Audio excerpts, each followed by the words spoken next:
Next up is creating a culture of innovation with Jessica Swess.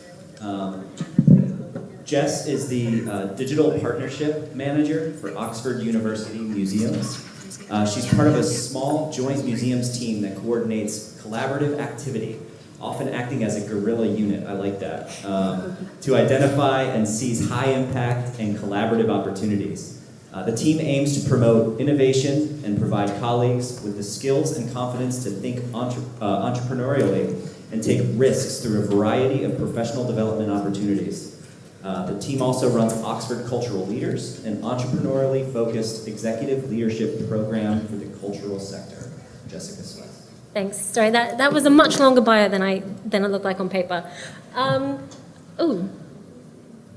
It's not quite fitting, but we'll just go with it. Because I'm not in the UK, I just wanted to quickly run down. So yeah, I work for the University of Oxford, which has 4 museums. The Ashmolean Museum of Art and Archaeology, which is the oldest public museum in the English-speaking world, and it's got antiquities, Western art, Eastern art, that kind of thing.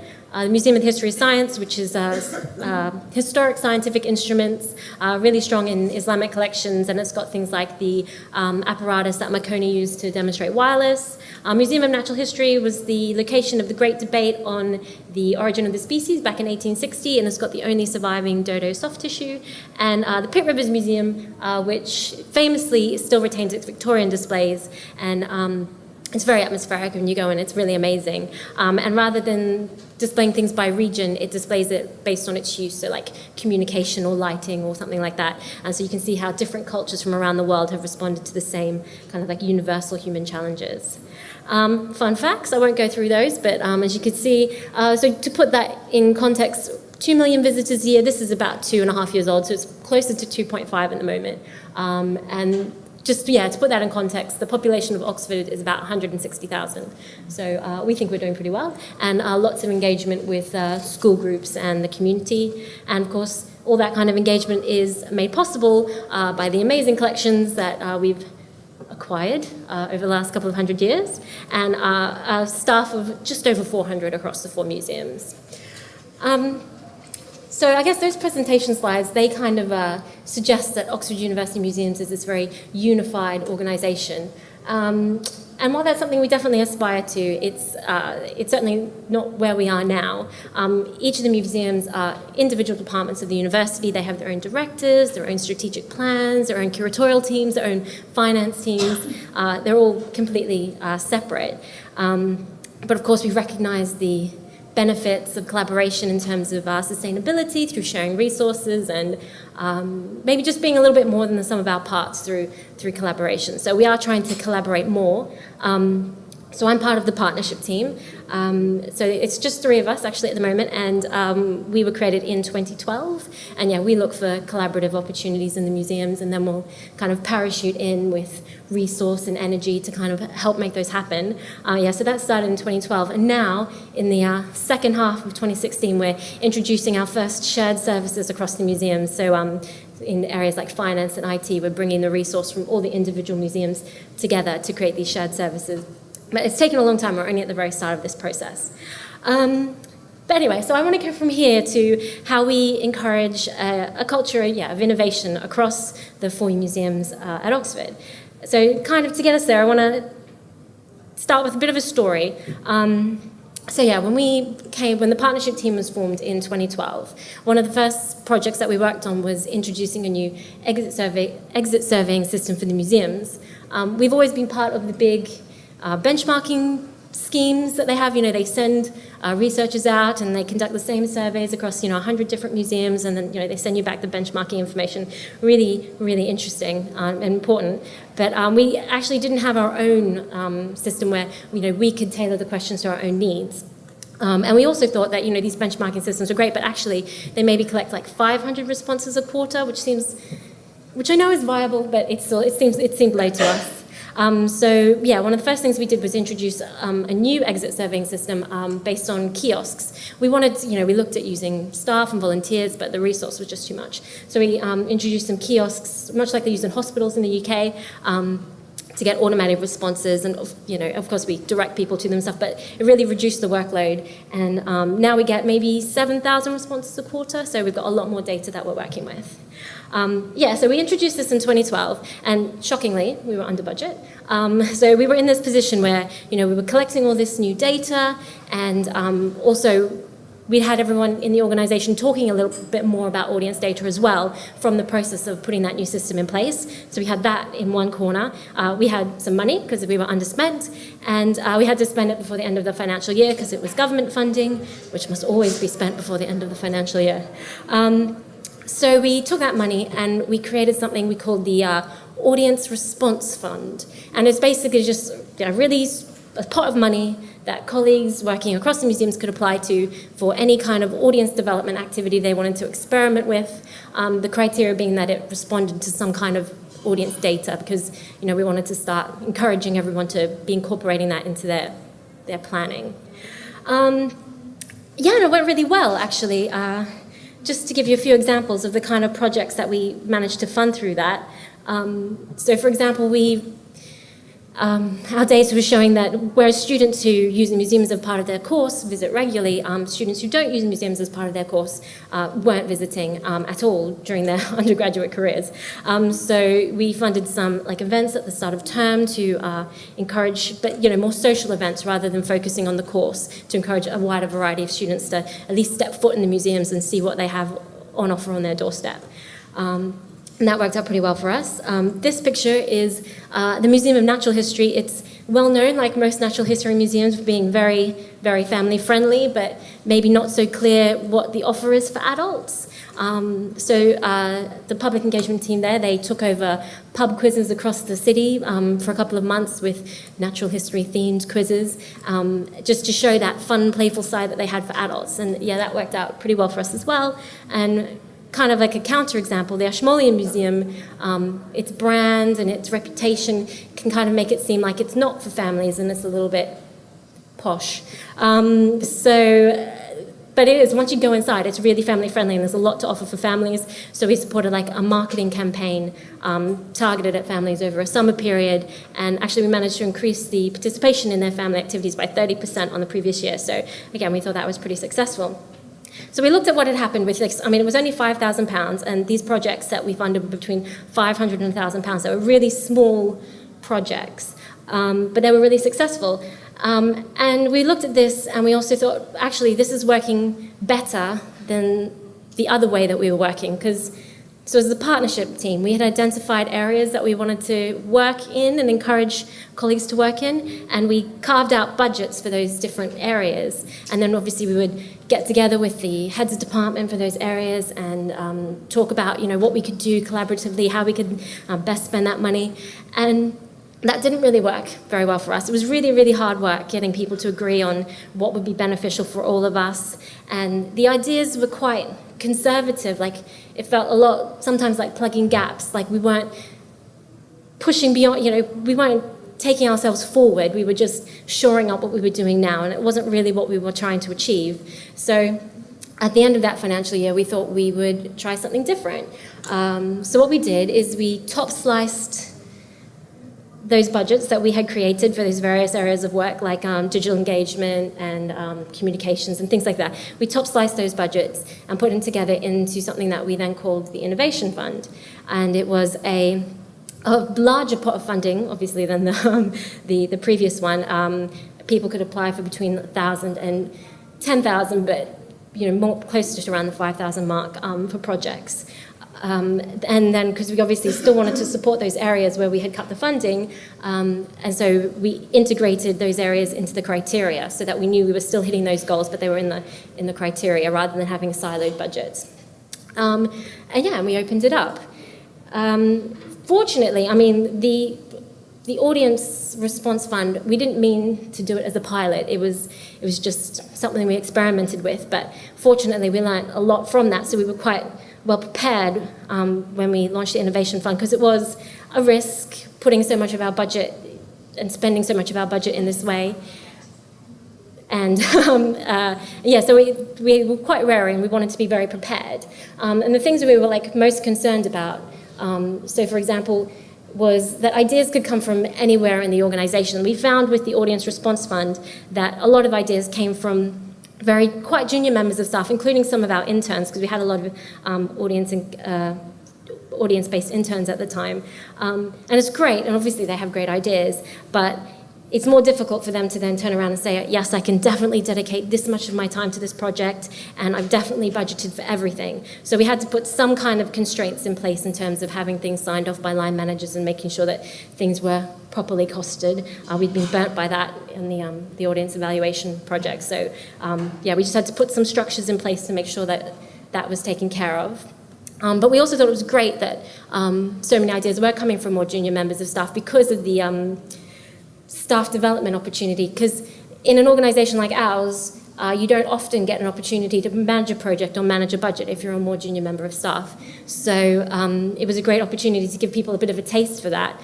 But again, because people didn't have the experience, they didn't necessarily know what they were doing, so we had to have systems in place to support that. So like a single accountant who was going to manage all of these innovation fund projects and knew that they'd be dealing with people who didn't necessarily know the process of managing a budget, and so that they were prepared to give them the kind of appropriate support that they meant that they would need. And similar, so we had criteria based on areas of work, but another one of our criteria was collaboration. I mean, not every single project had to be collaborative, but it was one of the criteria that we pushed. And again, this is something we had to support because we did have a few collaborative projects in the pilot fund, but actually people who don't usually work together and work in very different organizations, it was hard to make those teams mesh. So we had to be aware that it was going to take more of our time than we thought. We couldn't just hand over the money and say, yes, good luck, that they were going to need some kind of nurturing as well. And then the ideation process. So, like, obviously we thought, we had some more innovative ideas coming out of the competitive fund than we had in consulting in a more kind of standard way, but we still thought that the ideas that were coming out were very much in the sphere of our work, and we really wanted to encourage people to think of ideas that pushed against the boundary of what we thought was our work, and take us a significant step forward, and not just stay in our comfort zone. So really thought about how we wanted to support the ideation process. So to do that, as well as having the fund itself, when we launched the fund, we launched it with an innovation workshop. We invited colleagues from across all the museums to the workshop, and which was a great networking event in its own right, because there was a lot of people who had never even met before, let alone worked together before. And we had some really well-established museum professionals come in to facilitate that. And it was a great day, and some really great ideas came out of that. But so at the end of that day, and then seeing, because after the workshop we had people fill out full applications and submit them, as well as other people who weren't at the workshop. You didn't have to be at the workshop to submit an application. But after the day and having seen the applications, we thought that was really great, and those facilitators were really great. But they brought a lot of expertise about museums and the cultural sector. But we felt, well, these are expertise that we have a lot of within our museums. And so really what we want to do with these innovation workshops is think about the expertise that we don't have and how we can bring that in. And well, what is the point in being hindered as being part of a big university if you can't also take advantage of it? So after that, at that point, we started talking to the Saïd Business School in Oxford about how they might be able to support us and bring some of the business acumen or entrepreneurial, I can't even say the word, ism, that we felt like we were lacking to the ideation process. So the following year and the 2 years after that, we ran the workshop with the Saïd Business School. And this actually worked really well for us in terms of bringing in that entrepreneurial mindset that we thought we wanted. And we were very clear when we were talking to colleagues about the whole process that when we said entrepreneurial, we didn't mean this is about making money. We like making money. If you have an idea to make money, fantastic. But that's not really what we meant. It's about pushing the boundaries of what we do. And they were really great. We worked with a fellow for entrepreneurship and the deputy director of the Skoll Centre for Social Enterprise. And they really helped us with things like future gazing and looking at future trends and thinking about projects we could do that would help solve future problems rather than concern ourselves with what's going on right now. They were really good at helping us like properly identify what the problem was. I think we're all kind of sometimes guilty of thinking we know what the problem is without really investigating it. So for example, as I mentioned earlier, we don't actually get that many student visitors. And I'm often told, oh, they're just not interested in what we have to offer. But if you scratch at the surface about why the students aren't really visiting us, it's clear that that's not really what's going on, because if you interview any students, they all say that they would like to visit. But undergraduates, in particular at Oxford, they're only in the city for 3 8-week terms of the year. And they're very intensive 8-week periods where they've got a lot of papers to write. And if they do a science subject, they're in the lab for 8 a.m. till 6 p.m., like 5 days a week. I mean, it's really, really full time. And then it's a very work hard, play hard kind of environment. So alongside all that work, their college and the department puts on a whole series of social things that, it's an important part of the experience. So they really don't have a lot of time. So it's not that the museums aren't of interest to them, it's that it just doesn't fit in with their 8-week chunks of time that they spend in Oxford. And so the workshop that we had with the Saïd that was really great at helping us see the problems in new ways, because obviously if it's a lack of interest and it's lack of time, the solutions we need are really different. They're also really great at helping us stress test ideas before we jumped in and spent money on them, in terms of a project pre-mortem, really looking at all the things that could go wrong and how we can mitigate those risks. Yes, so that we had the workshop with the Saïd. I think the first one was in 2013. And it went really well, except that on the day, we decided we wanted to up the ante on the previous year, and that on the day we would award £5,000 to the project that our panel of directors thought was the best. Obviously a huge mistake, because as we had learnt from the pilot round, having people properly committed to the project and having it properly costed up was really important, and we couldn't do that if we awarded funding on the day. And yes, if you ever do anything like this, just don't do that, because it's a really bad idea. So just say, for example, I'll just skip these, I don't have time. So one of the criteria that we've been pushing is digital learning, because I don't know if you remember from my earlier slide, but we work with a lot of school groups, over 100,000 school students come to the museums every year. We are at capacity, we're turning them away. So we've been thinking, how can we use digital to improve what we're offering to the groups that we're facilitating, and also have better experiences for the groups that are having unfacilitated visits and are coming on their own. So we've supported a number of projects over the years through the Innovation Fund on this. This example, it was led by the Entrepreneurial Museum, but it was for all the museums. For art and design visits, for many years, they've been using off-the-shelf apps to, enhance the visit and make it quicker and easier for students to gather the things they need and put them into the kind of portfolios and contexts that they want. So they just put together a series of videos for teachers and students explaining to them how they could use off-the-shelf apps, free apps or apps they might already have, to improve their visit to the museum in terms of art and design teaching. And yeah, it was really successful. iTunes picked it up and we're promoting it, probably because we were saying that their apps were really good, but still it was really successful. And we're actually now doing something similar for families and thinking about, apps that families might already have or that are free, that we didn't create, that they could use to enhance their visit. So this one was for the Museum of Natural History, and it's called Sensing Evolution, because evolution was added to the curriculum in the UK not that long ago, and so we've obviously developed some teaching sessions to help teach evolution. But so there are objects scattered throughout the museum that all relate to evolution. But it's hard actually to take students around to those objects, because they're quite small, they're in a case, you've got a group of 20 students crowded around the case, it's not great for them to engage with the objects. So the app, it randomizes, I think there's about 20 objects, it randomizes the order that the students would go and see them. Groups of 2 or 3 take an iPad, they're given a clue to find the object, they arrive at the object, and iBeacon shows that they were successful in finding their object. They'll watch a video, there's a primary school strand and a secondary school strand. The primary school one has Steve Backshall, and the secondary one has Alice Roberts, who are science celebrities in the UK, and we were all very impressed with, but I went to the World War II Museum yesterday, and they had Tom Hanks. So I was a little, I'm a little disappointed now, frankly. But yeah, they watched the video, and then obviously they answer a question based on something they should have learned in the video, which unlocks the next one. We only launched this about 2 months ago, and it's been a real learning process in terms of seeing, so it's part of a facilitated visit, but this part of the visit is unfacilitated. So seeing how the students actually do it is very interesting and will definitely influence what we do next time. And just this last one, so again, if you study art and design in the UK at A-level or GCSE, you'll probably have to produce some kind of sketchbook pages, and you'll come to the museum to get inspiration for those pages. We have like lots of example sketchbooks, and what will happen at the start of your visit, we'll show it to you, and then we'll lock it away and you'll never see it again.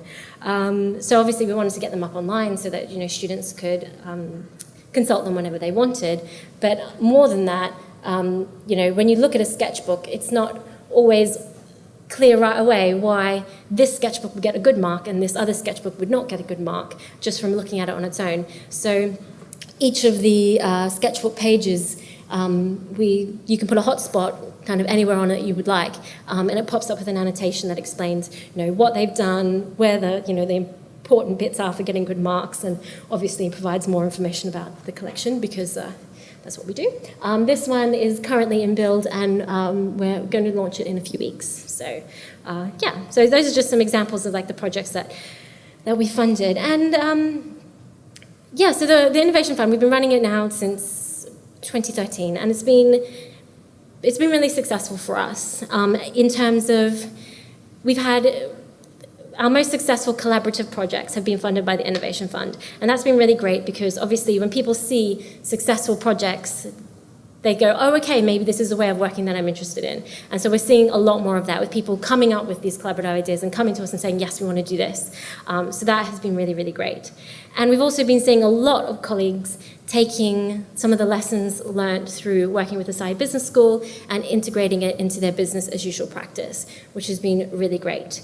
At the same time, we're also seeing colleagues not doing that. Some colleagues have been great about doing that. Others are still very much, this is business as usual. This is project innovation where we can try something a bit more experimental. So really thinking about what next there is something that we're thinking about at the moment.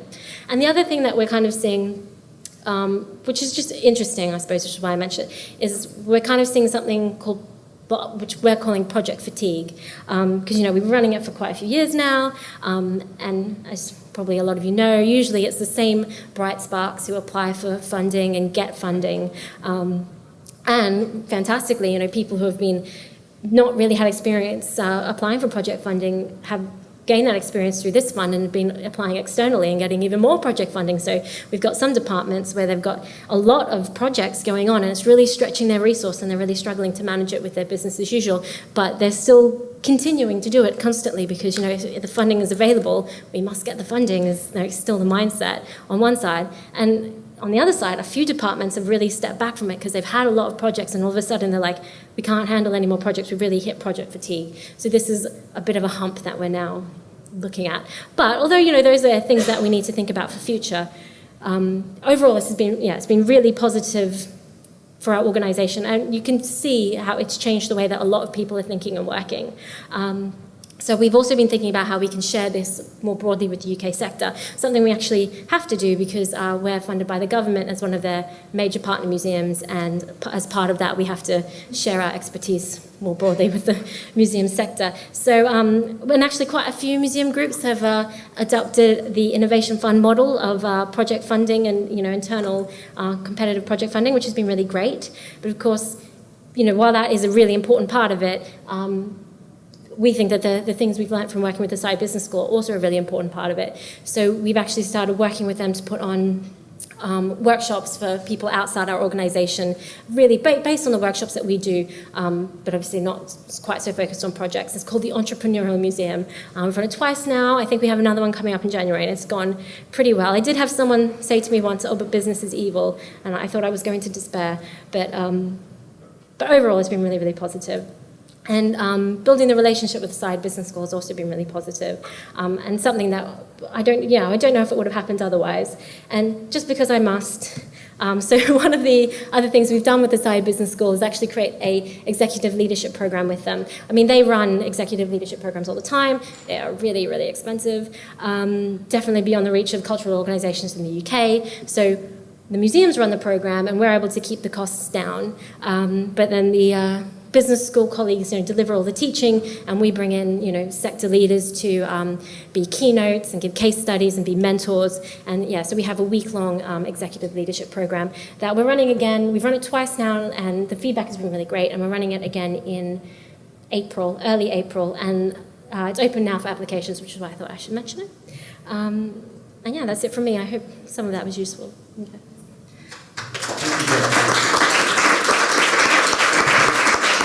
Do you have any questions for Jessica? Yes. Ed. Hey Jessica, where did the partnership come from?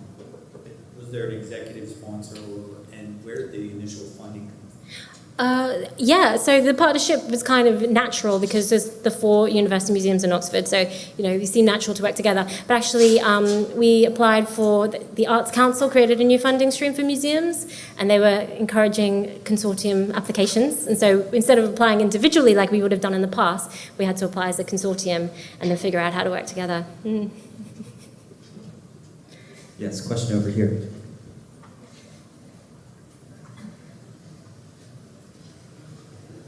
I'm really intrigued with the relationship with the business school, and I'm wondering about how simple that was to put together, perhaps easier because they are Oxford as well. So if we were to do that where I live, I just wonder how well and how to sustain something like that, because they have full-time jobs and they have responsibilities and they need to be accountable to their department heads, to their deans, and to their students. So this is adding another component to their work.